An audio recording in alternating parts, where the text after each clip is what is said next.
عجیب الفاظ ہیں جو ابھی میں کہا ہوں کہ بلا سورۃ یونس کے ان ربکم اللہ الذی خلق السماوات والارض فی ستۃ ایام، تمہارا رب وہ ہے جو اللہ ہے جس نے زمین اور آسمان کو 6 دنوں میں پیدا کیا۔ یا اللہ 6 دنوں میں تو نے پیدا کیا، کن سے پیدا کیوں نہ کیا؟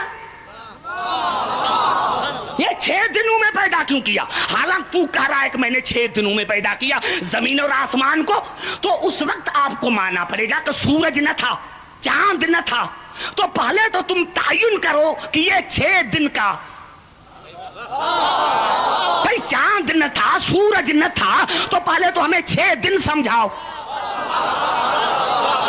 توجہ چاہ رہا ہوں میرے دوستو، جب زمین نہ تھی، آسمان نہ تھا، سورج نہ تھا، چاند نہ تھا، تو اللہ نے فرمایا میں نے ان کو 6 دن میں پیدا کیا، تو پہلے مجھے 6 دن تو سمجھاؤ کہ اللہ نے یہ 6 دن کیسے بتائے۔ ارے جب آج تک تمہیں 6 دن سمجھ میں نہ آئے تو آج تک تمہیں دن سمجھ میں نہ آیا، جب آج تک تمہیں خدا کا دن سمجھ میں نہ آیا تو پھر تمہیں دین کیسے سمجھ میں آئے گا؟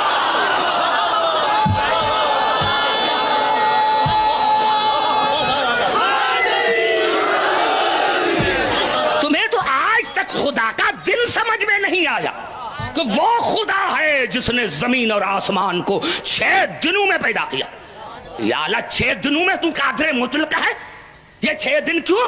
ہمیں تو سمجھ میں بھی نہیں آتا، چاند نہ تھا، سورج نہ تھا، ستارے نہ تھے، تو آپ نے اس کو بنایا، اب ہمیں کیا پتا چلے کہ یہ 6 دن کائے کی ہیں؟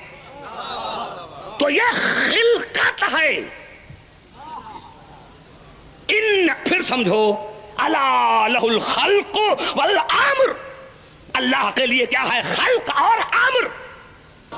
مادیت میں تدریج ہوتی ہے، میں نہیں سمجھا سکا، پھر قریب آ کر بات کرتا ہوں کہ اللہ نے جب انسان کا ذکر کیا تو ارشاد فرمایا سورۃ المومنون میں وَلَقَدْ خَلَقْنَا الْإِنسَانَ مِنْ سُلَالَةٍ مِنْ طِينٍ ثُمَّ جَعَلْنَاهُ نُطْفَةً فِي قَرَارٍ مَكِينٍ ثُمَّ خَلَقْنَا النُّطْفَةَ عَلَقَةً فَخَلَقْنَا الْعَلَقَةَ مُضْغَةً فَخَلَقْنَا الْمُضْغَةَ عِظَامًا فَكَسَوْنَا الْعِظَامَ لَحْمًا ثُمَّ أَنشَأْنَاهُ خَلْقًا آخَرَ فَتَبَارَكَ اللَّهُ أَحْسَنُ الْخَالِقِينَ۔ ہر مرتبہ لفظ خلق آیا ہے، انسان کو خلق کیا مٹی سے، پھر نطفہ، پھر مضغہ، پھر علقہ، پھر ہڈیاں، پھر گوشت، 6 درجے اللہ نے بنایا کہ عبدالحکیم یہ تدریج ہے، تدریج ہے۔ ارے ایک بندہ آج شادی کرے اور کل بچہ پیدا ہو جائے تو معاشرے میں عزت کیا رہے گی؟ نعرہ حیدری! ارے ہاں کیوں نہیں کہتے کہ یہ خدا کی قدرت ہے؟ معاشرے کی زبانیں بند کرو، معاشرے کی زبانیں بند کرو معاشرے کی زبانیں بند، کہ اگر دوسرے دن بچہ پیدا ہو گیا تو کیا ہے؟ خدا کی قدرت ہے، قادر مطلق ہے، لیکن اللہ کا آئین نہیں بدلتا۔ تم لاکھ دنیا کو سمجھاؤ کہ نہیں یہ خدا کی قدرت ہے تو خدا کہے گا نہیں، میرا قانون ہے کہ الا لہ الخلق والامر، میرے یہاں 2 چیزیں ہیں، خلقت اور امر۔ خلقت تدریجی ہوتی ہے، تدریجی ہوتی ہے، یہ نہیں کہ آج شادی ہوئی تو 1 مہینے کے بعد بچہ ہوا، 2 مہینے کے بعد نہیں، کیونکہ خلقت جو ہے وہ تدریجی ہے۔ اور آخر میں کہا ثم انشأنا خلقا آخر فتبارک اللہ احسن الخالقین۔ یہ 6 سٹیپس اللہ نے بتائے انسان کے زندگی کے، اور پھر کہا کہ پھر میں نے دوسرے طریقے سے اس کو مکمل کیا۔ مکمل نہیں، دوسرے طریقے سے اس کو مکمل کیا۔ پوری آیت میں روح کا ذکر نہیں، کیونکہ روح خلقت نہیں۔ گھبرا گئے، اتنا بڑا جملہ میں نے کہا ہے۔ نعرہ حیدری! روح مادیت نہیں، مادیت کا نام روح نہیں۔ اللہ نے فرمایا پھر میں نے دوسرے طریقے سے انسان کو مکمل کیا، اور فرمایا وَيَسْأَلُونَكَ عَنِ الرُّوحِ، آپ سے پوچھتے ہیں کہ روح کیا ہے؟ قُلِ الرُّوحُ مِنْ أَمْرِ رَبِّي، کہہ دو کہ وہ خلقت نہیں، وہ امر ہے، وہ امر ہے۔ ہے اور یہ بھی خدا نے نہیں فرمایا کہ ان کو کہہ دو کہ میں نے روح کو خلق کیا ہے، بس یہ سمجھو کہ کل روح من امر ربی، روح جو ہے اپنے رب کی طرف سے امر ہے، وما اوتیتم من العلم الا قلیلا، اور تمہیں اتنا علم ہی نہیں ہے کہ امر کو سمجھ سکو، کیونکہ مادیت سمجھ میں آتی ہے امر نہیں۔ اور 1400 سال گزر گئے ہیں، دنیا اسی میں کشمکش میں ہے کہ دنیا مادیت کو تو سمجھ رہی ہے لیکن امر کو سمجھ نہیں رہی، کیونکہ امر کیسے بنتا ہے؟ امر کیسے؟ انما امرہ اذا اراد شیئا ان یقول له کن فیکون۔ امر خلقت سے نہیں بنتا، کن سے بنتا ہے، اس میں تدریج نہیں ہوتی۔ انما امرہ اذا اراد شیئا، اللہ نے ارادہ کیا امر ہو گیا۔ میں سمجھا نہیں سکا، جہاں میں جانا چاہتا تھا پھر واپس آ گیا ہوں، کیونکہ میں سمجھا نہ سکا۔ میں نے کیا کیا؟ انما امرہ اذا اراد شیئا ان یقول له کن فیکون۔ میرا امر کیا ہے؟ میرا ارادہ۔ تو اللہ کا ارادہ سال بھر نہیں چلتا، یہ بھی ہمیں سمجھانے کے لیے ہے، ورنہ جناب امیر علیہ السلام نے نہج البلاغہ میں فرمایا کہ خدا کن نہیں کہتا، کیونکہ اگر کن کہے تو دہن ہو، دہن ہو تو زبان ہو، زبان ہو تو چہرہ ہو، تو یہ ہمارے سمجھانے کے لیے ہے۔ ہم خدا کے ارادے کو نہیں سمجھتے، بس ارادہ کیا ہو گیا، یہ ہے امر، کیونکہ اس میں تدریج نہیں ہے، تدریج نہیں ہے۔ اسی لیے میں نے کیا کہ آج کوئی شادی کرے، 1 مہینے کے بعد بچہ پیدا ہو جائے، لاکھوں کہے قرآن اٹھائے کہ یہ خدا کی قدرت ہے، تو کوئی نہیں مانے گا، کیونکہ اللہ کے قانون میں کوئی تبدیلی نہیں۔ لیکن جب جناب عیسیٰ پیدا ہوا اور کہا کہ کیسے، تو اللہ نے کچھ نہیں کہا اذا قضا امرا فانما یقول له کن فیکون۔ یہاں خلقت نہیں ہے، یہاں امر ہے، جہاں خلقت نہیں یہاں امر ہے۔ اب بتاؤ کہ رسول افضل یا عیسیٰ؟ اب دنیا بتائے کہ رسول افضل یا عیسیٰ افضل؟ ارے دنیا کے سمجھ میں نہیں آیا، آج تک دنیا کو جب امر سمجھ میں نہیں آیا تو اول الامر کیسے سمجھ میں آیا؟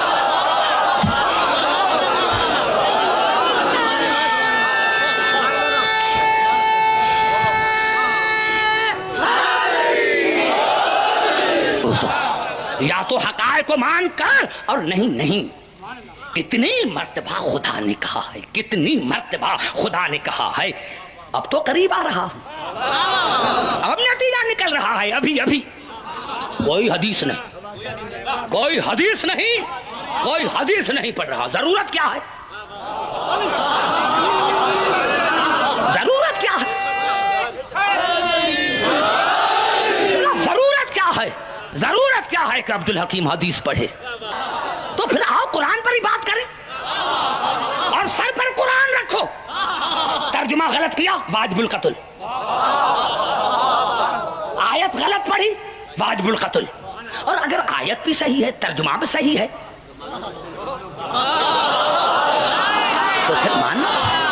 تو پھر مانو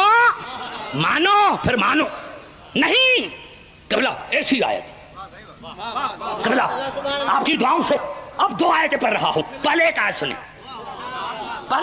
سنیں، جنگ احد کے لیے ارشاد ہوا وما اصابکم یوم التقى الجمعان فباذن اللہ۔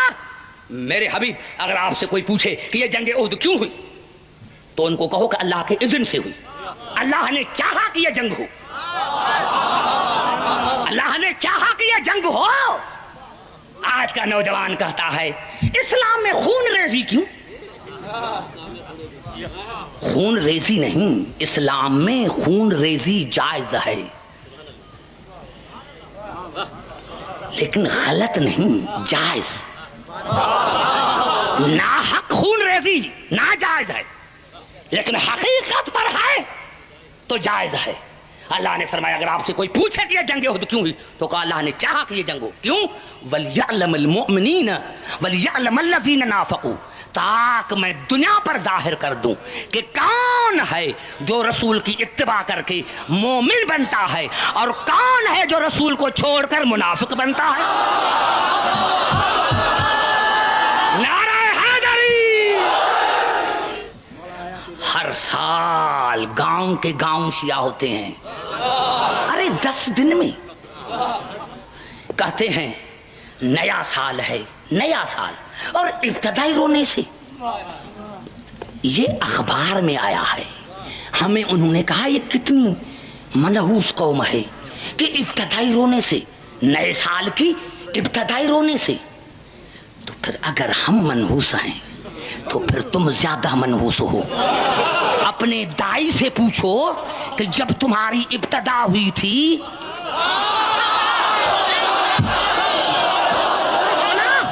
یہ منحوسیت ہے، یہ نحس ہے، تو پھر تو اپنے دائی سے پوچھ، اپنی ماں سے پوچھ کہ جب آیا تھا تو ہنس رہا تھا. اگر تو ہنستا تو سارے تمہارے رشتہ دار بھاگ جاتے.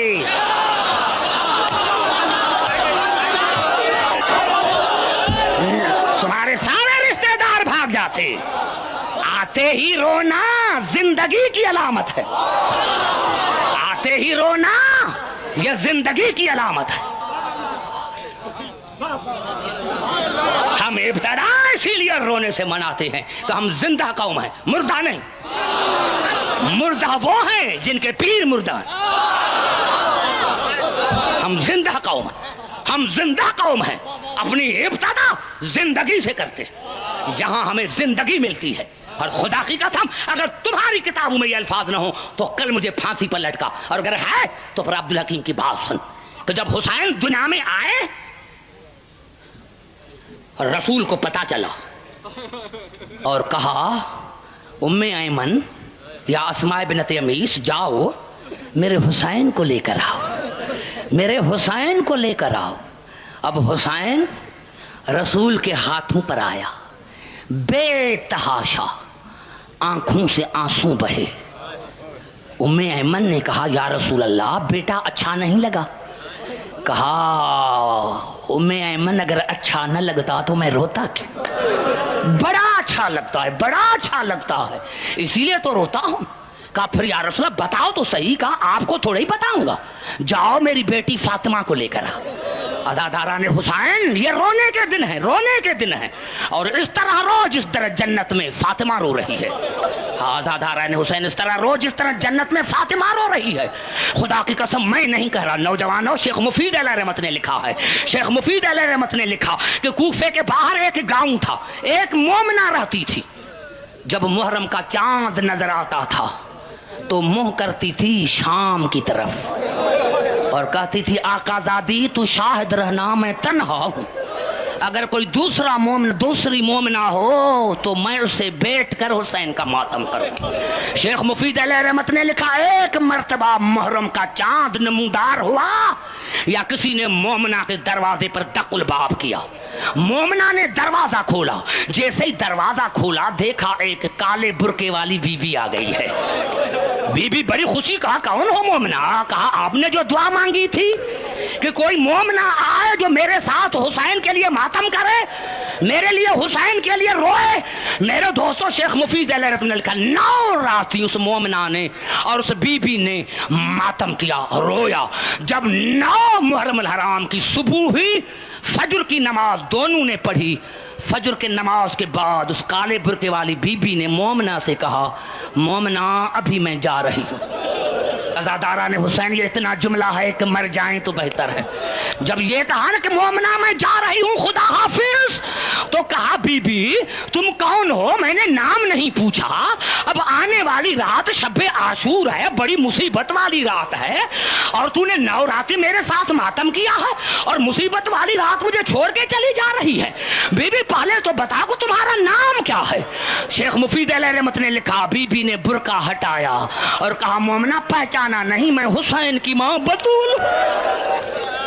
آزاداران حسین مجھے اللہ کی عظمت کی قسم ہے، اور کوئی آئے یا نہ آئے فرش عزا پر حسین کی ماں تو ضرور ہوگی، حسین کی ماں تو ضرور ہوگی. فرش عزا پر حسین ماں تو ضرور ہوگی. مومنہ نے پوچھا بی بی اگر تو حسین کی ماں ہے تو آج رات تو کہاں جائے گی؟